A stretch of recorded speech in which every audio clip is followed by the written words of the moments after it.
Education is the most powerful weapon which you can use to change the world. By Nelson Mandela. Welcome to the virtual moving up ceremony of Inamotan Elementary School, school year 2020-2021, with the theme, Kalidad ng Edukasyon Lalong Patatagin sa Gitna ng Pandemya.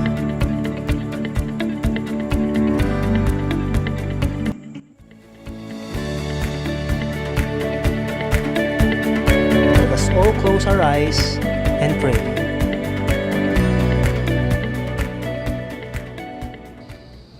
Panginoon, salamat sa walang sawang pagmamahal mo, sa walang sawang pag-iingat at paggabay mo sa amin. Tinataas ka namin, O Diyos, sa bawat buhay na magsisipagtapos at sa bawat pamilya nila na gumagabay at sumusuporta sa kanila.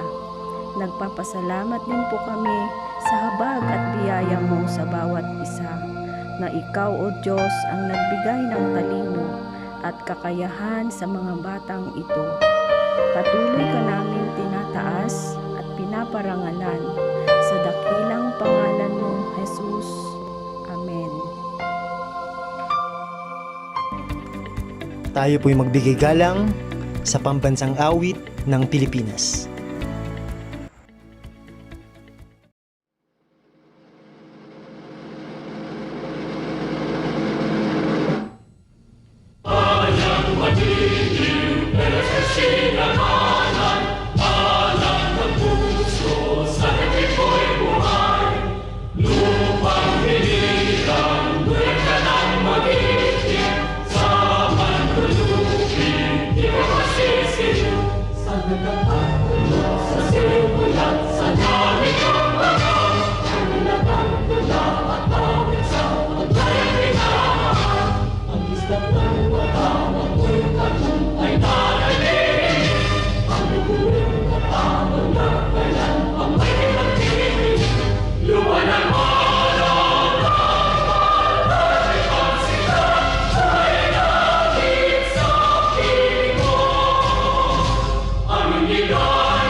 Sabay-sabay po nating awitin ang Pangasinan Hymn.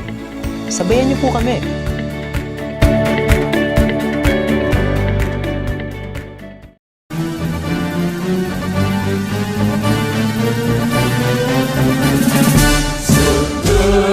Seterkatan dayungi, Pangasinan yabi-nabi, Deun mo tani yarigwas, Iuraget ko lawas, dan puso Pangasinan, agkanalingwanan, luyak ko yaniyanagan, pedegdakan yaman, mantuan nalikwas mula tayanan nila, kasih paluring mapula, say pangkakasat pinatay nalilik na, labot ka na mabresika, say dayak muntak na'y datuktan sa yaman, sedeng nakapalan ngayon, karunang tansamping mo Pangasinan, pagyan talawas bantayan, lawas takan itang duro Pangasinan, harun kakagayumuan, panang apupong yawala na bangunan, ikikinon ko syupaman, Pangasinan luyang minanyaman.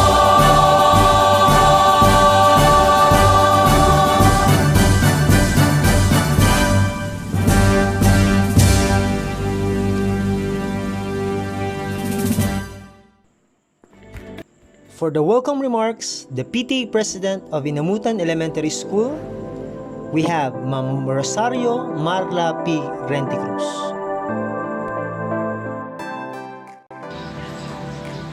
To our beautiful and talented district supervisor, Dr. Erna Nibran, to our very own young and handsome municipal councilor, Honorable Bert Jomini Villacorta, to our teaching force headed by our very energetic principal, Mr. Julius Pira, to our barangay council headed by our industrious punong barangay, Mr. Edison Pira, PTA officers and members, friends, ladies and gentlemen, good morning to each and everyone. Although our graduation is virtual, we are all happy to see that our sons and daughters, our grandsons and granddaughters completed their intermediate course. Happy graduation to all. Again, good morning.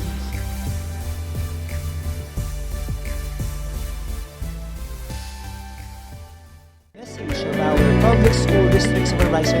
Let us all welcome Dr. Erna C. Nebran, Public School District Supervisor of Manaoag District.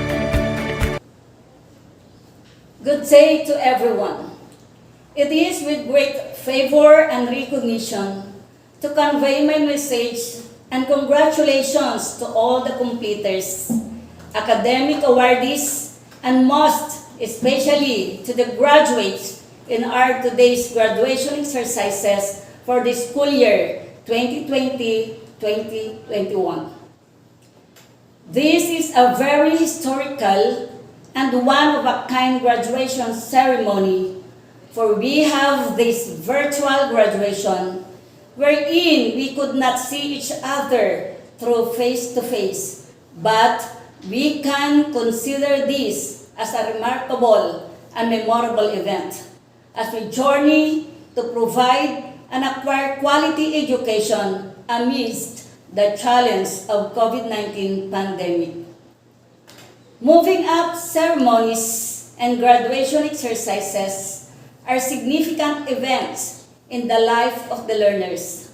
I know that your excitement of the celebrations, happiness, and joy of your parents is different from the earlier graduations that we do in the past.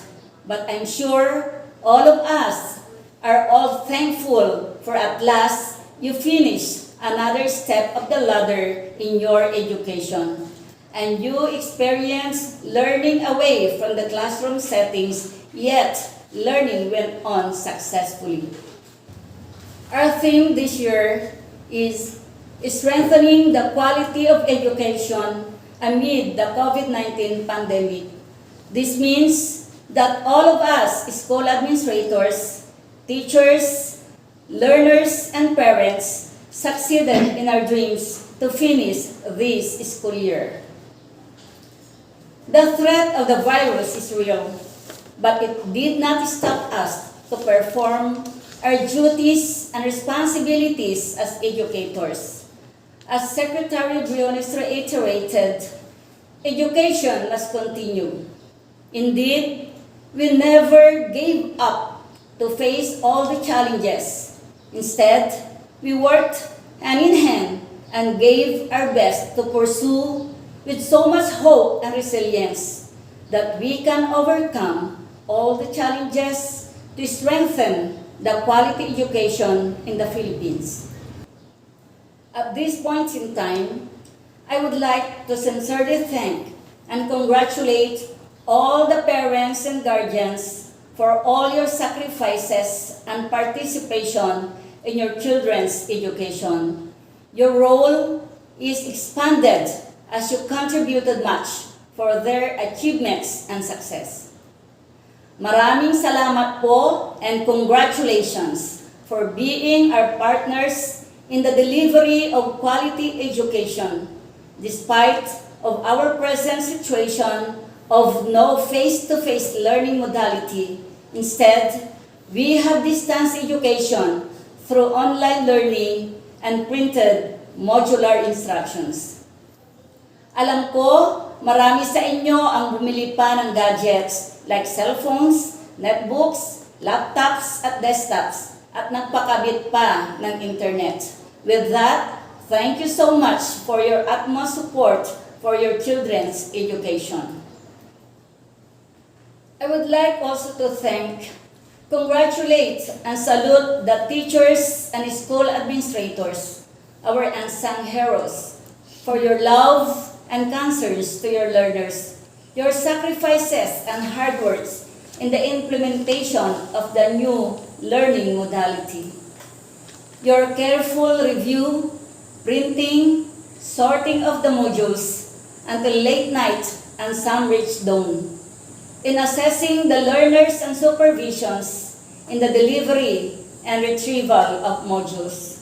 Like the parents, your role is also expanded that require your unlimited patience, love, and understanding just to cater the learners. To all of you teachers and school administrators, thank you so much and congratulations. I would like also to recognize and thank the local government units, especially our municipal officials headed by our beloved Honorable Mayor Kim Micael Amador and our barangay officials headed by the barangay captains in all the barangays of Manawag.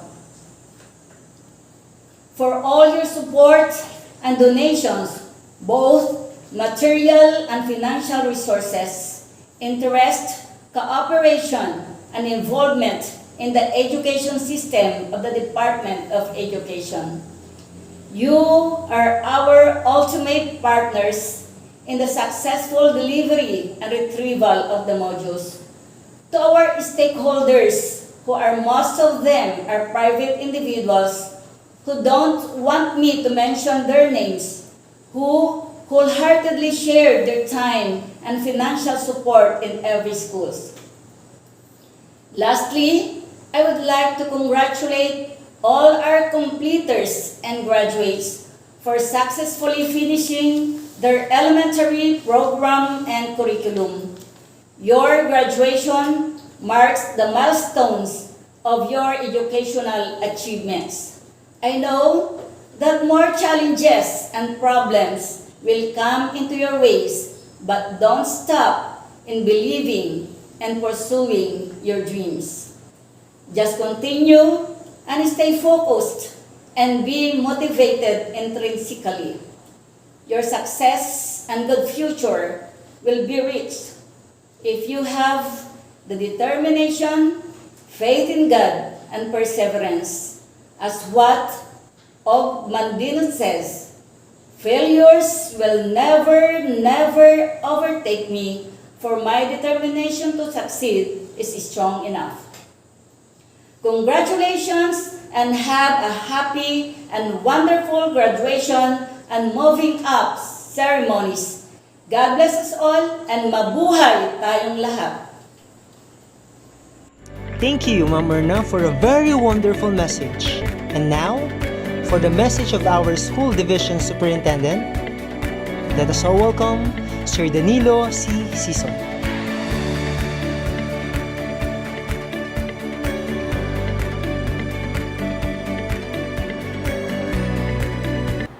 The proud parents and guardians, partners, stakeholders, school officials, teachers, friends, ladies and gentlemen, a pleasant day to everyone.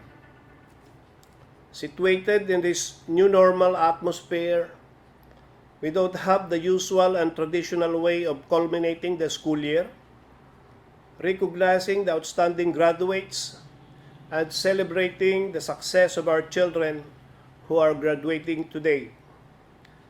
Having hurdled the strenuous requirements of graduation. Despite the hardship, sacrifices, and stressful situation that we are in, brought about by this pandemic, our teachers, parents, and stakeholders work hard collaboratively to ensure the continuity of learning among our school children using all the available media to facilitate its acquisition. The SDO Pangasinan 2 wish to congratulate our proud graduates batch 2021. Our warmest greetings to our school managers, teachers, staff, parents, and guardians who have helped and guided our graduates attain this momentous event in their lives. Graduation is a testimony to the enduring and resilient spirit of the Filipinos for their ability to stand up, to bounce back, and to conquer the odds, just like the ongoing hardship and challenging brought about by the COVID-19 pandemic. Through our innate optimism to see the light and the end of every challenges in life.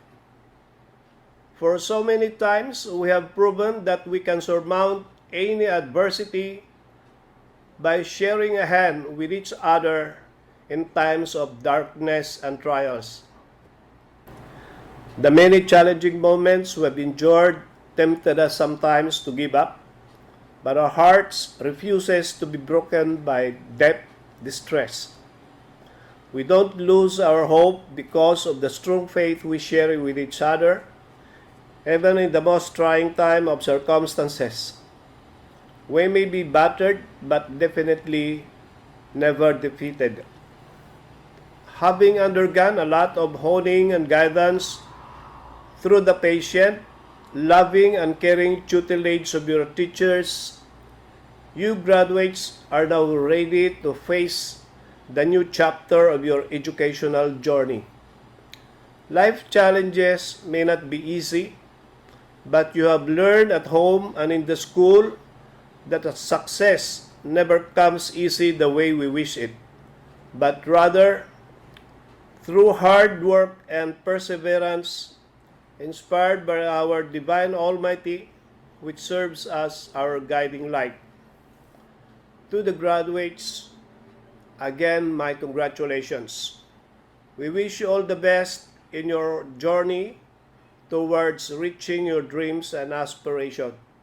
God bless and mabuhay. Thank you, Sir Danilo, for a wonderful message. And now, for the message of our DepEd Secretary, Her Excellency, let us all welcome Ma'am Lenore Mirasol Magtolis Briones.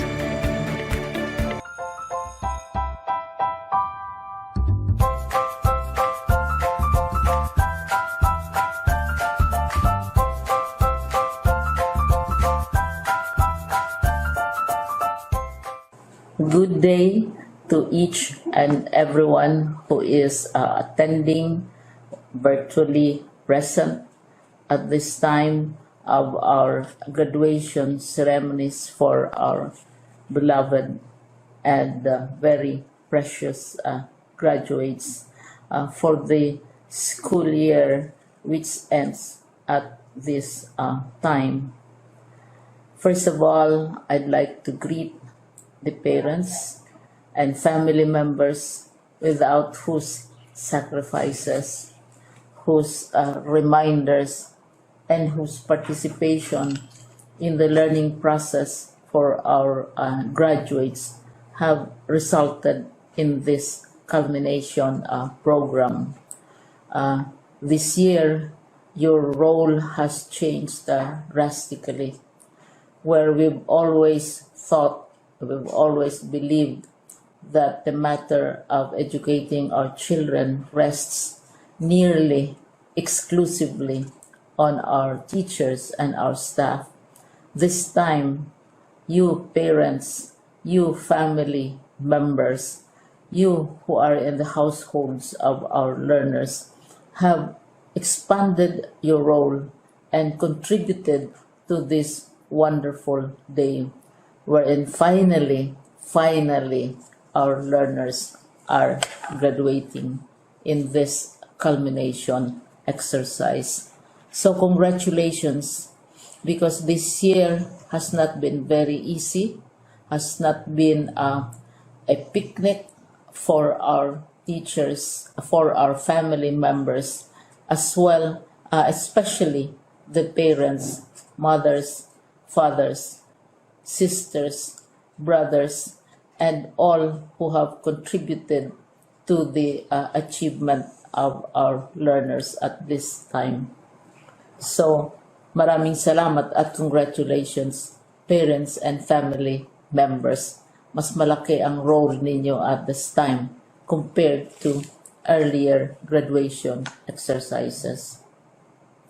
Secondly, I would also like to greet our teachers, without whose very careful review and careful supervision of the work of our pupils and our learners, this event would not be taking place at all.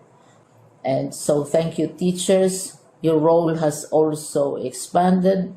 In addition to seeing to it that the modules are faithfully followed, the assignments are correctly implemented, and the learners are truly learning, and you have had to deal with new ways of assessing the performance also of the learners. So congratulations, teachers, for enduring, for your patience, for your love for our learners, and your willingness to engage in a way and methods of teaching which are different from those which are used to. Assessment must have been especially difficult for you, especially since you were not able to see most of the time our students in face-to-face meetings, and most of the meetings, of course, were virtual. We'd also like to thank the local government units for their interest, for their cooperation, and for their continuing contributions to the needs of education, even as our children do not go to school. Your donations of material as well as financial resources at this time are most welcome, and your advice has been taken seriously not only by our teachers, by our school officials, but also by our officials in the Department of Education. We continually talk with local government units, especially in times of disaster, in times of great need for classrooms, for space, and for responses to unforeseen emergencies. Thank you, local government units. But of course, most of the congratulatory greetings fall on the deserving graduate. Each and every one of you is truly special. You are different from the other graduates who have passed through the portals of your school. You went to school practically without seeing your teachers, if at all. You went to school with your parents, your mothers, and your fathers hovering over your shoulders and seeing to it that you are able to complete your assignments. You are completing your studies at a time when examinations and assessments are different.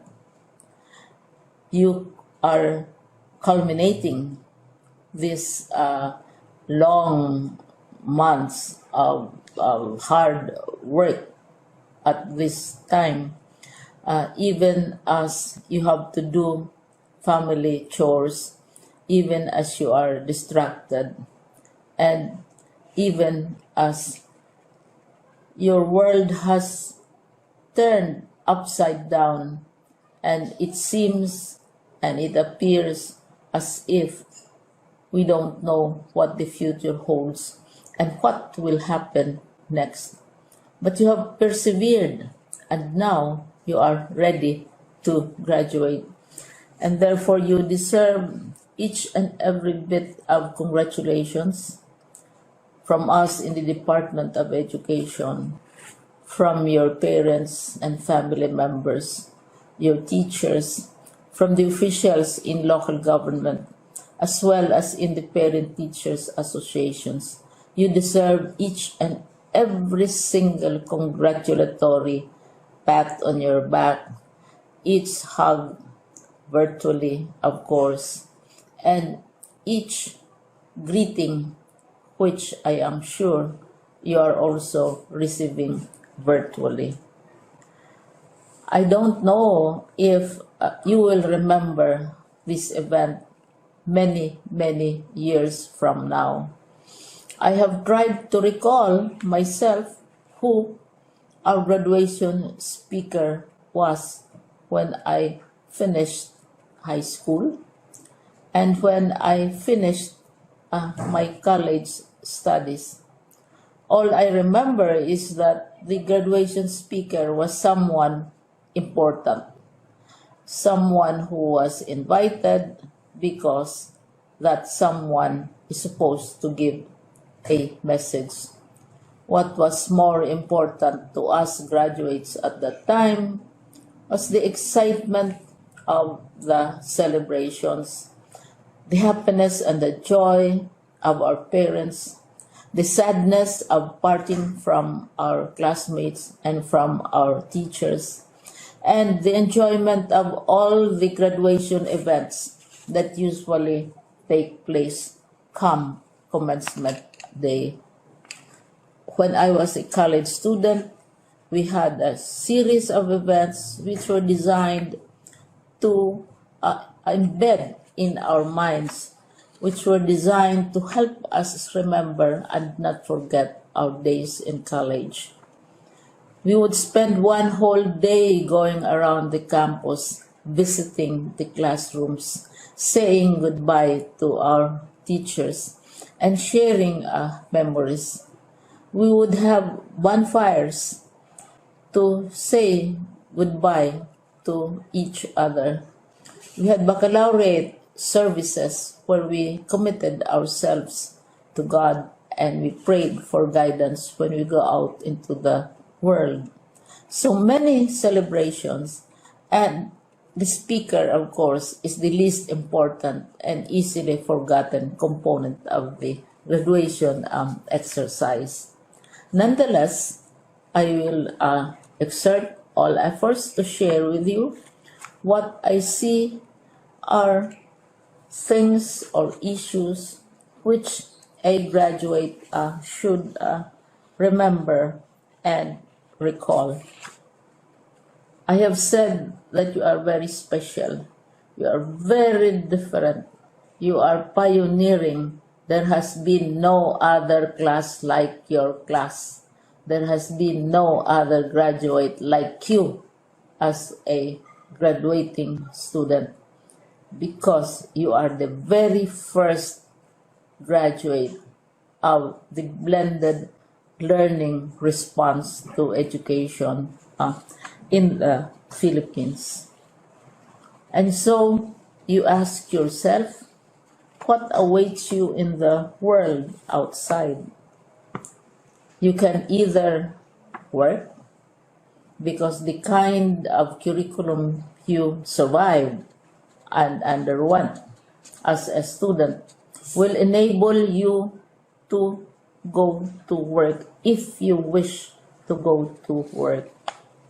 Some of you will proceed to further studies, and this would be a wonderful thing because there are many opportunities for further expanding your knowledge, for further answering and looking for explanations of issues, events that make you curious, especially in science, in technology, and also in the arts. So you can work, you can go to further studies, and Perhaps some of you will settle down, hopefully not too soon, so you can pursue what you really want to do.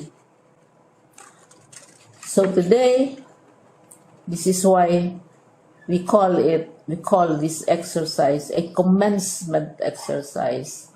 It's not the end of our studies. It's not the end of all our efforts with blended learning, with modules, with floods, with earthquakes, and of course with COVID. It's a commencement of doors opening to you. More doors will be opened because you are a graduate. You can work, you can proceed for further studies, you can help your parents, and you can perhaps look for opportunities to do what you have always wanted to do, whether at work, whether at advanced studies, whether at learning more in science and technology, in mathematics, and in the arts. All of these opportunities are available to you. More doors are being opened. I hope you will select the door which arouses your curiosity, the door which will help you know more about this world, and the door which will allow you to contribute to the development of our country and contribute whatever we can to solve our problems and our challenges. Congratulations once more to each and every one of you. Congratulations to you, parents and family members. Congratulations to you, teachers. When I was chair of the board of Silliman University, each time we had graduation ceremonies, during the baccalaureate and during commencement itself, I would cry. I would cry because you are sending out into the world a new batch of graduates, and we want to be sure that what is awaiting them is appropriate. We want to be sure that they are ready for what awaits them when they select which door to open. And so, we tell you, go out to the world, do whatever you want to do.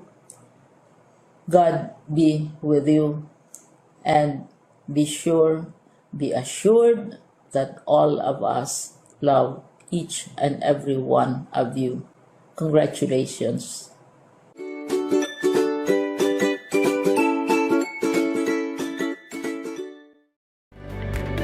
Thank you, Ma'am Briones, for a magnificent message.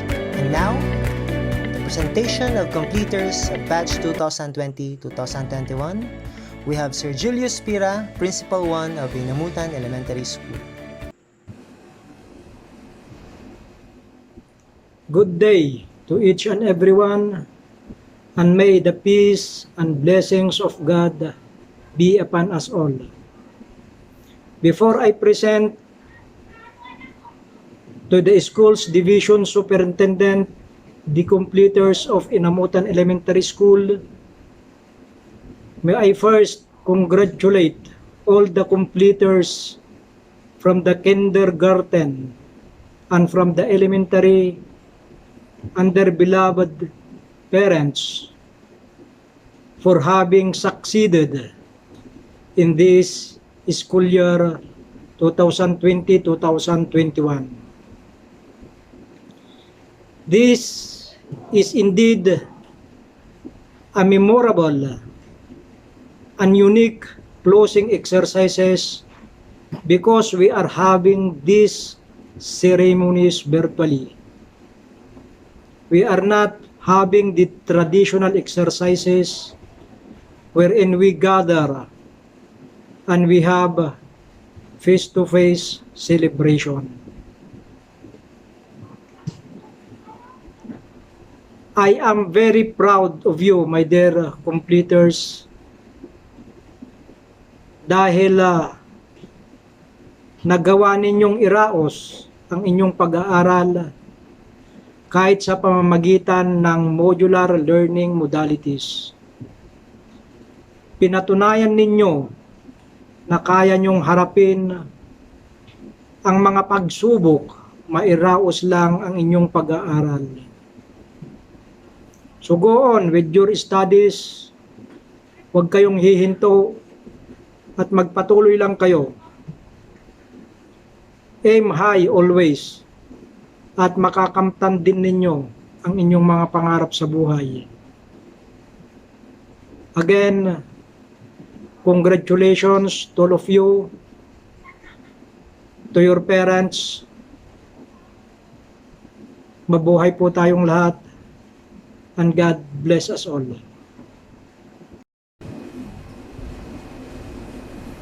Sir Danilo C. Sison, CISO 5, Schools Division Superintendent of Pangasinan Division 2. Sir, may I have the honor to present to you the strong 34 candidates for graduation composed of 22 males and 12 females. These candidates for graduation have satisfactorily completed all the requirements of the basic elementary curriculum of the Department of Education under the K-12 program. Likewise, may I also present to you the 38 candidates for completers composed of 17 males and 21 females. These candidates for completers have satisfactorily completed all the requirements of the basic kindergarten curriculum of the Department of Education under the K-12 program. Sir, they are waiting for your confirmation and acceptance.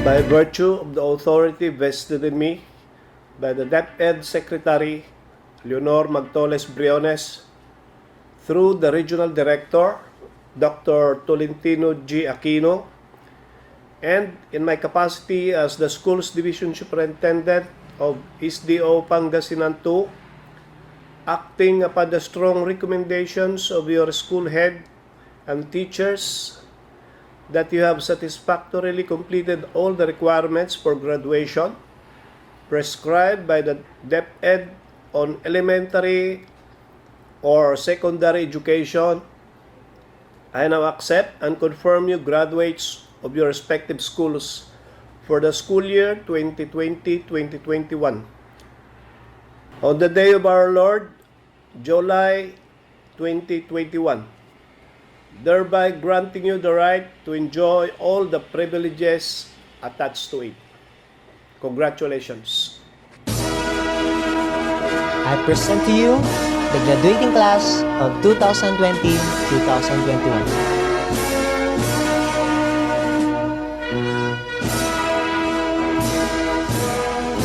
Advincula Cliff Justin C. with honors. Alog Ronron M. Amor Alteo Colin A. with honors. Anchola Mark Daniel A. Balo John Patrick A. with honors. Bartolome Darinel S. Bailon RJS with honors. Kaburnay Jover Train de la Cruz with honors. De la Cruz Ryan G. De la Rosa Gerald L. De Los Santos Jefferson L. Dragon James Reed E. Gorospe John Rafael L. with honors.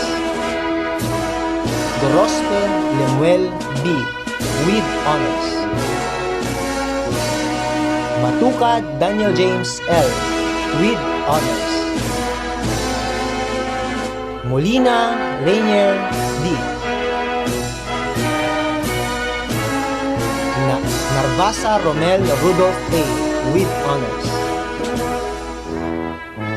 Navarrete Romel L. Plares RJ B. Pogosa Daniel T. with honors.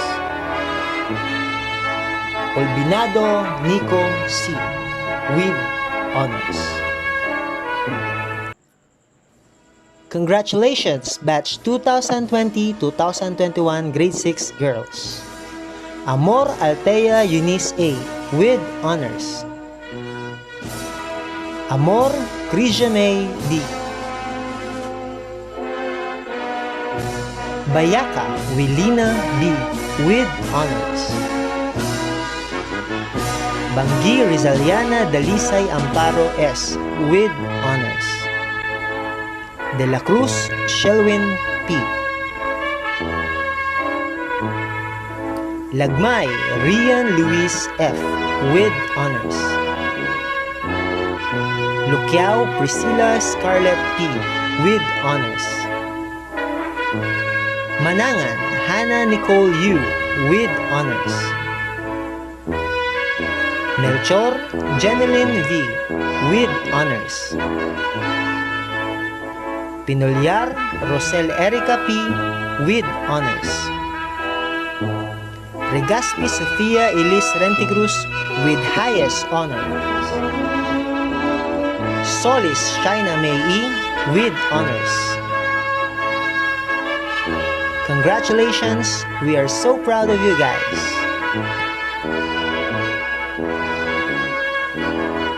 Message from the representative of the awardees. We have Sophia Elise R. Regaspi with highest honors. It was not so long ago when I dared to dream, and not so long ago when I dared to take the first essential steps towards the fulfillment of my elementary education. I'd want to celebrate today's accomplishment along with my batchmates after all of the hard work, effort, and persistence we've put in over the years. We look back on the obstacles we had to overcome, and we enjoy the triumphs that were brought to us. Our guests of honor and speaker, parents, friends, schoolmates, my dear co-graduates, Inamotan Teaching Force, headed by our hardworking and handsome in this school, no other than our great principal, Sir Julius Pira, our charming and diligent district supervisor, Dr. Erna C. Libran, the barangay officials led by Cap Edison Pira, also PTA officials headed by my dazzling nanay, Marla Renticruz. All of you, I want to greet you a pleasant morning. Looking at everyone around you, I feel a surge of pride and pleasure. I have proved to myself that if I work hard and have a strong sense of determination and persistence, I can be the best of what I am. My hard work and sacrifices were completely justified since all of it paid off.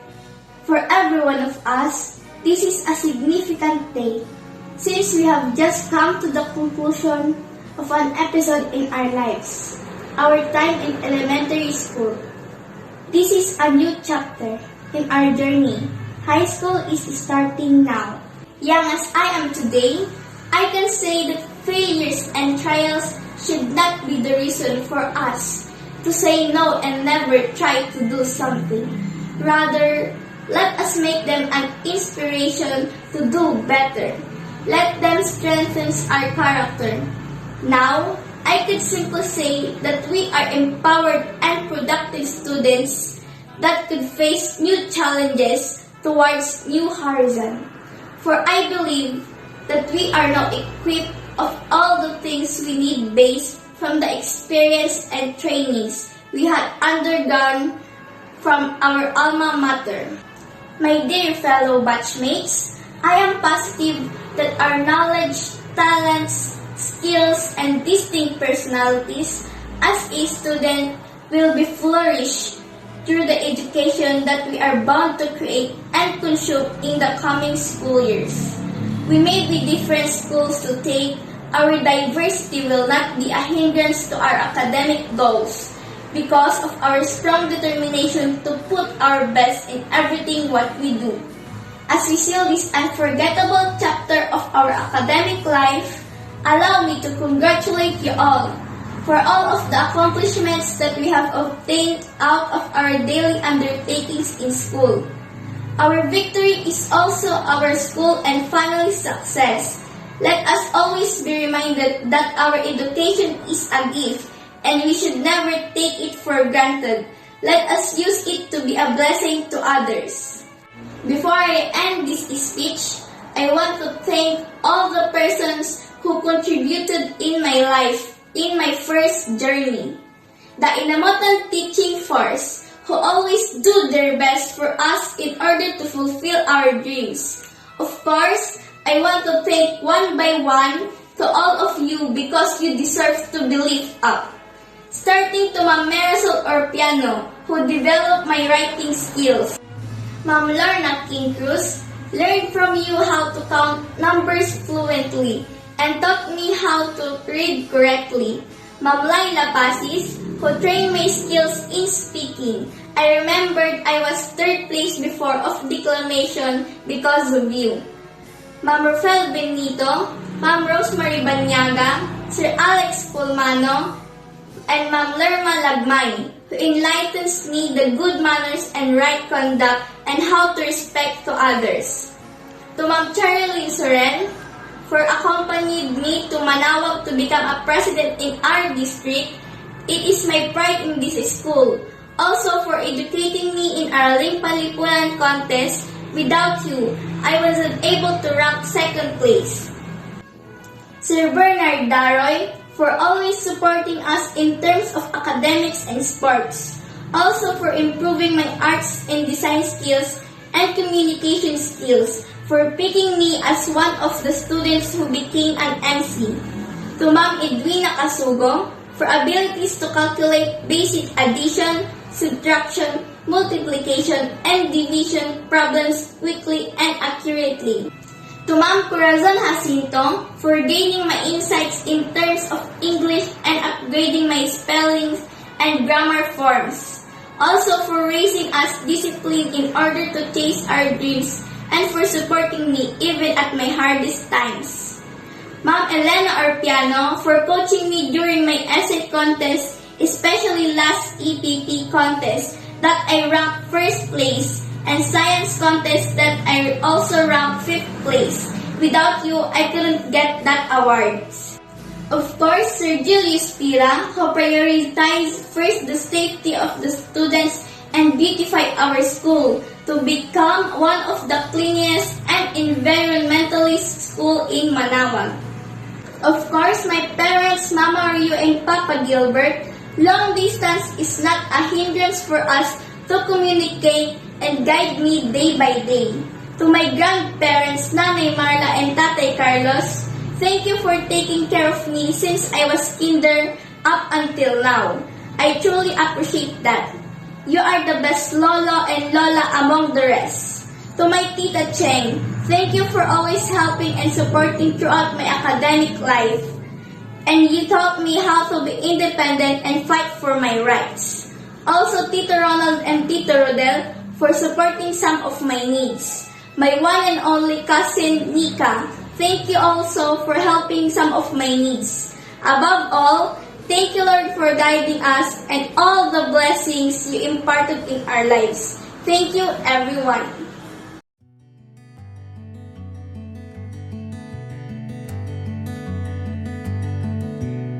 And now, for the message of our guest of honor and speaker, let's all welcome Ma'am Mayan Palagud Medrano, Batch 2000. Hello! Good morning po or good afternoon po sa ating lahat. Sa ating guwapo at masipag na principal, Sir Julius Pira. Sa kanyang masisipag na faculty members, good morning po. Sa ating mga graduates, mga magulang, at mga relatives na nanonood ngayon, good morning po. My dear IAS graduates, meron akong kwento sa inyo. Today is somewhat a dream come true for me. Sabi ko sa sarili ko, balang araw, magiging guest speaker din ako. Sabi ko sa sarili ko, in 5 years from now, maiimbitahan din ako ng Inamotan Elementary School para magsalita at magbigay inspirasyon sa ating mga graduates. Pero sa totoo lang, hindi ito ang pinangarap ko. I was visualizing myself speaking in front of our graduates and students, watching their eyes full of satisfaction and excitements for what lies ahead. Ang nangyari, eto ako, nagsasalita sa harap ng lente ng camera upang magbigay-pugay sa ating mga guro, sa ating mga magulang, para sa kanilang mga sakripisyo at higit sa lahat sa ating mga graduates. Today is the realization of my dream. Wala nang makakakuha pa ng sandali ito na maging guest speaker ako. Naiyabang ko na sa aking asawa, sa aking anak, at sa aking buong pamilya. Iyayabang ko din sa aking mga magiging apo. Sasabihin nila, ang yabang naman ni Lola, totoo kaya yun na naging guest speaker siya? Sasagutin ko sila, pustahan tayong 20. Naging guest speaker si Lola. At ipapakita ko sa kanila ang video na ito na siyang katiba. You graduates, even though without a traditional ceremony. Eh ano naman ngayon kung hindi kayo umakyat ng entablado? Ito ang sabihin ninyo sa kanila kapag may nagsabi na hindi kayo graduates dahil lamang umakyat sila ng entablado at kayo ay hindi. Be proud and tell them, ikaw ba? Graduate ka kahit pinutukan ng bulkang Taal? Ikaw ba?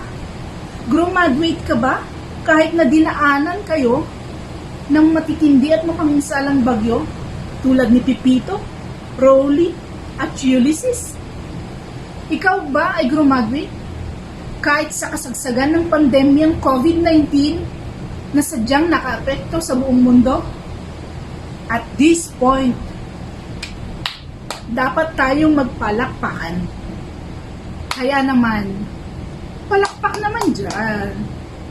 Ang pagiging graduates ay hindi nasusukat sa pag-akyat lamang ng entablado. Kung hindi, ito ay nasusukat sa mga paghihirap, mga pagsubok, mga sakripisyo mo, sakripisyo ng iyong mga magulang at ng iyong mga guro para lamang makamit mo ang sandaling ito na iyong pagtatapos. Kaya naman mga nanay, sabay-sabay po tayo. Let's stop the shoulders of our sons and daughters. Sabay sabi, great job anak, you did great. Bilang inyong guest speaker ngayong araw ng inyong pagtatapos, gusto kong ikwento sa inyo ang aking karanasan na sana'y kapulutan ninyo ng aral at inspirasyon.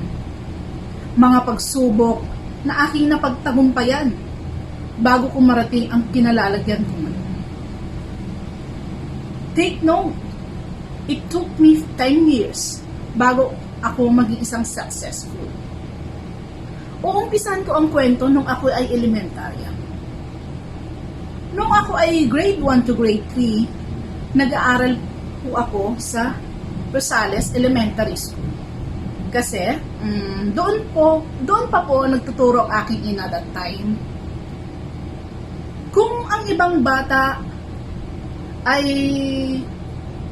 sadyang na-enjoy ang pagiging elementary dahil ang gawain nila ay bahay, eskwelahan, laro, bahay, ganyan lamang sila.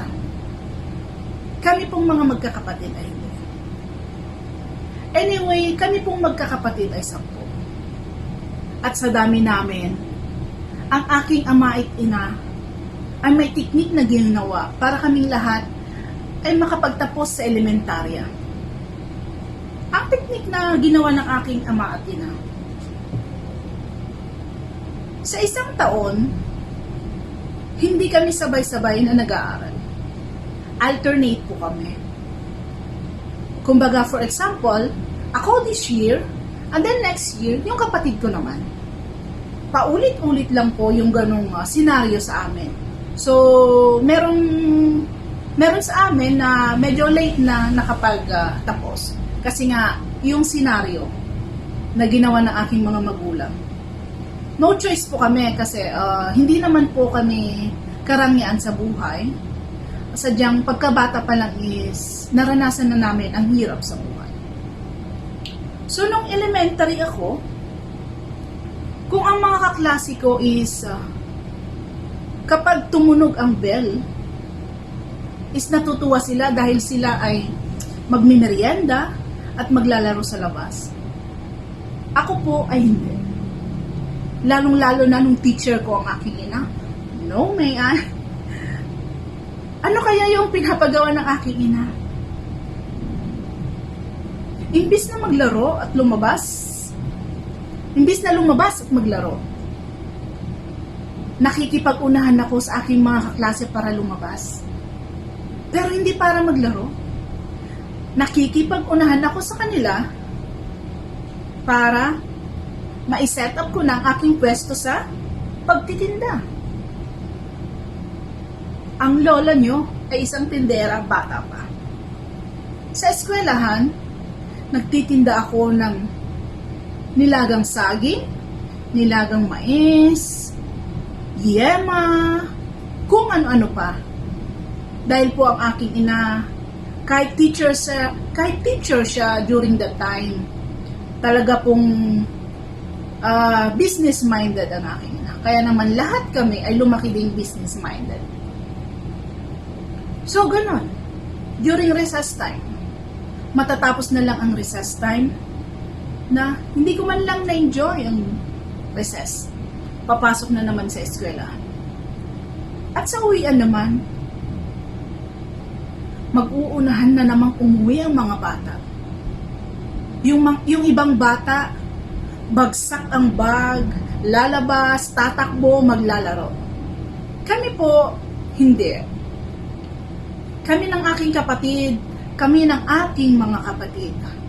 Bagsak ang bag, si nanay, si mama, prepare na yung ibibenta naming tinapa, kamatis, alamang. So kahit natirik ang araw, si nanay, si mama, prepare na yung ibibenta naming tinapa, kamatis, alamang. So kahit natirik ang araw,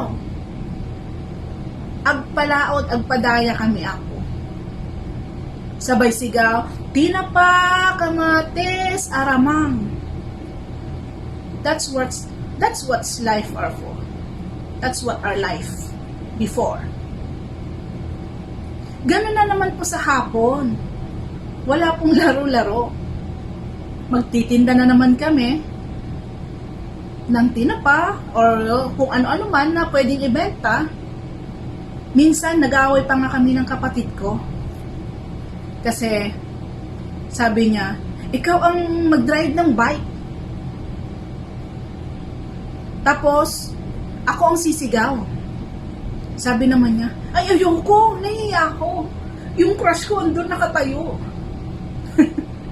So, ganun lang. But we have no choice. We have to do it. Kasi kailangan. Para po sa amin. Para po sa aming pamilya. So, doon yung makikita na bata pa lang kami. Sanay na kami. Kung paano magbanat ng boto. Tinuruan po kami ng aming ina. And we thank her. Kasi simula ngayon, hanggang ngayon, dala-dala po namin ang pagiging business-minded. Ako nga kahit may trabaho po ako, kung ano-ano pa kung business ang pinaggagawa ko. And then, during my high school time, wala naman po masyadong excitement sa high school po. Kasi alam nyo naman, ang high school na, high school life, enjoy lang yan. And then, umabot na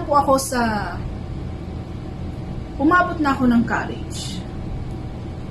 During my first year college, I was asked by my mom to take engineering. Sabi ko, bakit po? Bakit engineering?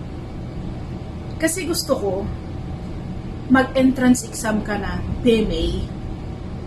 So, ako naman, alam niyo naman ang babae, alam niyo yung kasiyahan na nararamdaman mo kapag yung gusto ng magulang is nasusunod mo. In a way na hindi ka naman masyadong agrabyado. Anyway, ako naman, gusto ko rin yun. Pangarap ko din talaga before is maging PMA or isang engineer. So, math lang yan ng math. Luckily, tatak inamutan ako. And I remember I was awarded as Mathematician of the Year. Noon, ang teacher namin is si Ma'am Elehio. Hi, Ma'am. Thank you po sa magandang pagtuturo po sa amin. Sa lahat po na naging teachers namin.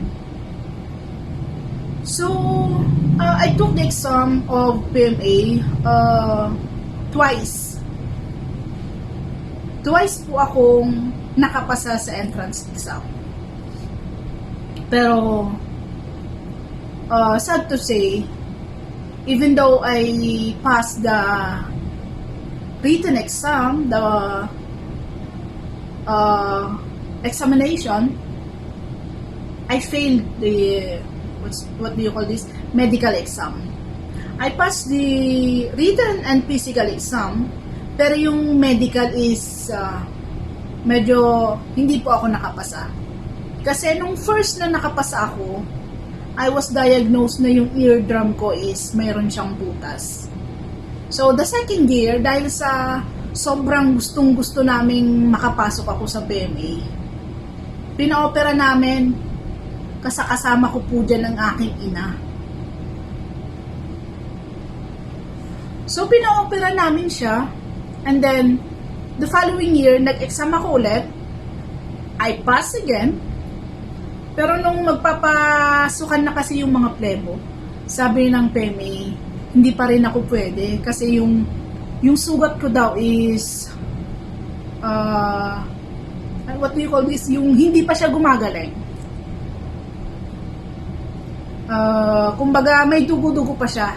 Ma-aksidente daw ako kapag nagkaroon kami ng mga swimming activity, maapektuhan daw yung opera ko. So super disappointed ako noon, super frustrated. Naalala ko, sobrang iyak ko noon sa kwarto. Talagang yung mga libro ko. So after that part ng buhay ko, isa na namang malaking dagok or kawalan sa pamilya namin ang nangyari. My mother passed away dahil sa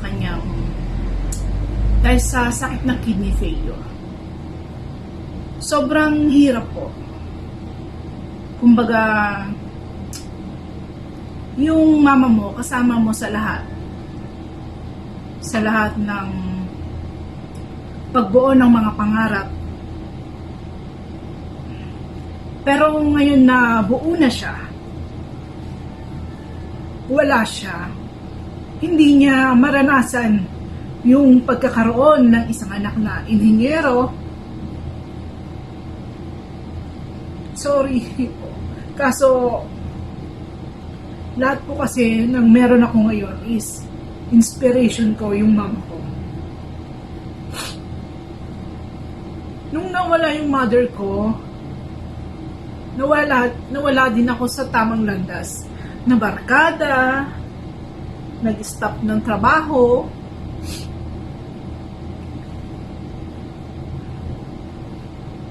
hanggang sa ilang taon na hindi pa rin ako nakakabalik ng school. Kasi masyadong malaking epekto yung pagkawala ng mama ko sa buhay namin. Si mama ko kasi, ako yung kasama niya papunta sa ospital kapag ka magda-dialysis. Ako yung nagbabantay. Ako yung nakakakita lahat ng paghihirap niya. Kapag ka nagkakamali yung nurse na tinutusok siya during dialysis. Halos awayin ko yung nurse kasi naawa ko sa mama ko. So, alam mo yon yung ngayon na okay ka na, successful ka na. Ang sakit pa rin. May kirot sa loob ng puso ko kasi parang nangihinayang ako.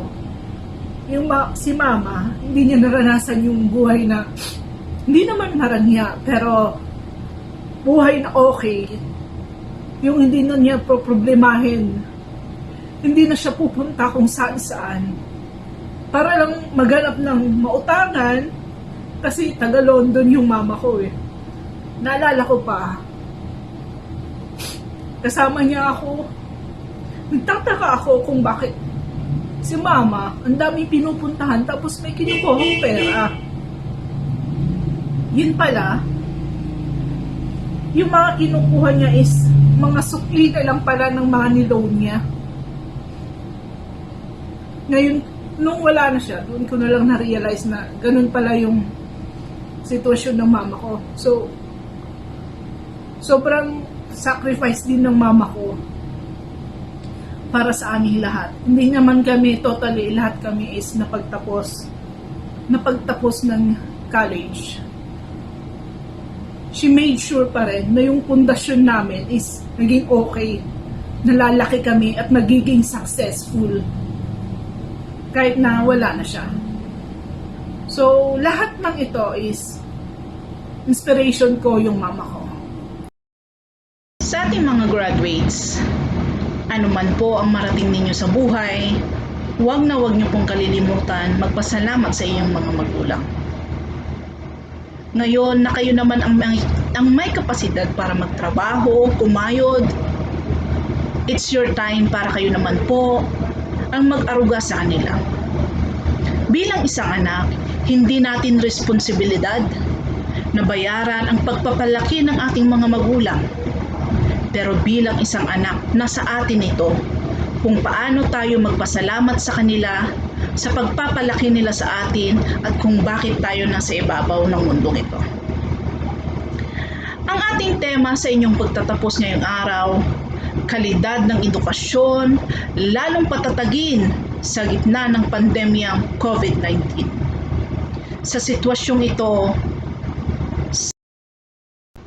sa sitwasyon ng buong mundo ngayon dahil sa COVID-19, sadyang napakalaking epekto nito sa sinuman. Malaki ang epekto nito sa pangkabuhayan, edukasyon, at maging sa ating pang-araw-araw na pamumuhay. Sa larangan ng edukasyon, sadyang napakalaking hamon para sa kanilang kagawaran. kung paano pananatilihin at mas patatagin pa ang kalidad ng edukasyon sa mga sitwasyon kung saan ang ating kalaban ay hindi natin nakikita. We are living in the most challenging time. We are stuck in the comfort of our home. In order to reduce the spread of COVID-19, the economy is dropping. Thousands of people lost their jobs. Students and minors are prohibited to go out, leaving all them to rely on to online or modular education. Many countries have closed entirely, impacting 80% of the world's student population. Educators across the country are trying to figure out how to serve students from a distance, effectively and equitably. Students are facing so many challenges because of this mode of learning. But how can we ease those things without entirely sacrificing the quality of education that we are offering? We should keep in mind that the way of learning of every student is different, and this mode of learning just don't work with everyone. The rates of dropout and notably increasing, and the response of our students because of this way of learning are alarming. Students are suffering, especially those who are not privileged enough technologically. Teachers are sacrificing.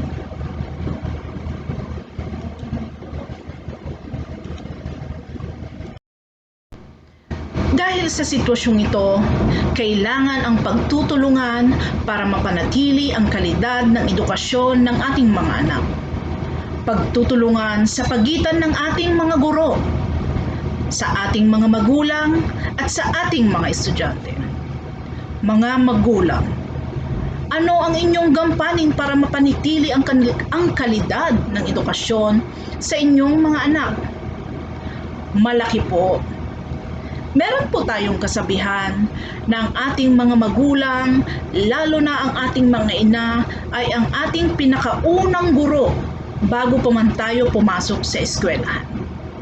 Ngayon, ay isa na namang pagkakataon para patunayan kung gaano tayo kadakilang mga magulang.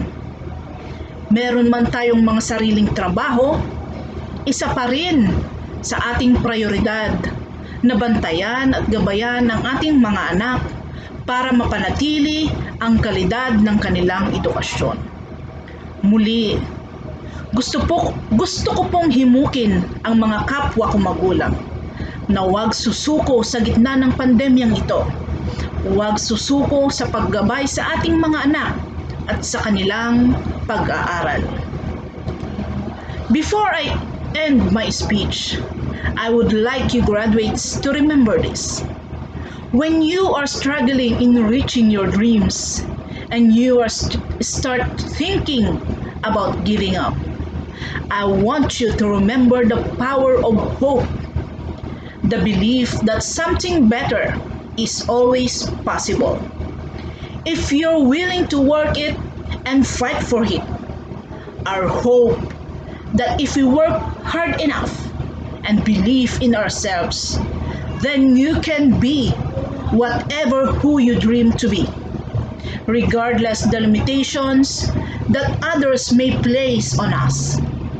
The hope that when people see us for who we truly are, maybe, just maybe, they will be inspired to rise the possible selves they can be. Again, remember this. Plan your work and work hard for your plan. Thank you and mabuhay, graduates of Inamotan Elementary School.